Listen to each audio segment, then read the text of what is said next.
Yeah. So if we're talking to our customers, it's a robotic coffee shop drive-through, a format they're really familiar with. And then, if it's an investor, we talk about autonomous micro retail platforms.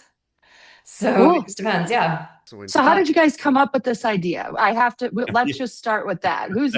Were you guys just grabbing coffee and just like, there's got to be a better way? Like, yeah. Well, it started from anger issues. I got to be honest. So there we were 3 years ago. I had three teenage daughters in high school all at the same time, and they made me go through a bunch of drive-throughs. I'm not like really a drive-through guy. I will okay. avoid that line at all costs. I don't want to sit there and wait. I think it's crazy inefficient, and so they made me sit through all these drive-throughs, and I have the worst luck in a drive-through. Like it's a coin flip whether or not I get something even remotely close to what I ordered, right? And so I'm whinging about this one day, and Jane turns to me and she's like, with your food and robotics background and my customer experience background, we should totally solve this problem. And so we started looking at it, and no kidding, there's this number: 30% of people that wanted an order but saw the long line and left. It's called line bulk, right?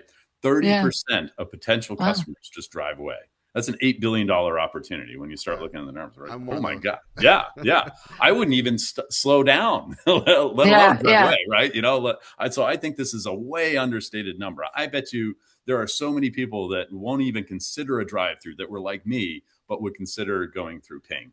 And yeah, so we started putting the numbers together. The numbers looked really good. We started thinking about like how this whole thing would work, and realized we could create this amazing customer experience, something that is just like drive-throughs haven't changed in over 70 years, right? Like since the two-way Right. speaker, drive-throughs have basically been the same. They might have nicer menu boards, somebody might try to shove a little AI in there, but basically they're the same stuff, right? and Yeah. and they'll throw labor at it to make it go faster, whoopity do, right? But it hasn't really fundamentally changed. We took the problem, we pulled it all the way apart and said, all right, we're going to redefine how this works. And what our goal was, what our vision was, for you to leave Ping feeling victorious. Like nothing else went right in your day.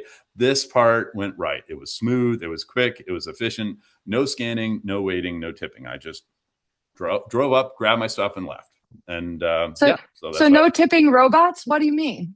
Yeah, they don't ask for tips. They just run programs, right? So, You might yeah, have Well, sold me there. that. I Yeah, actually have a funny story about that. So yeah. my sister's best friend, they were at some sporting event or some concert, and literally they went to pay for something, and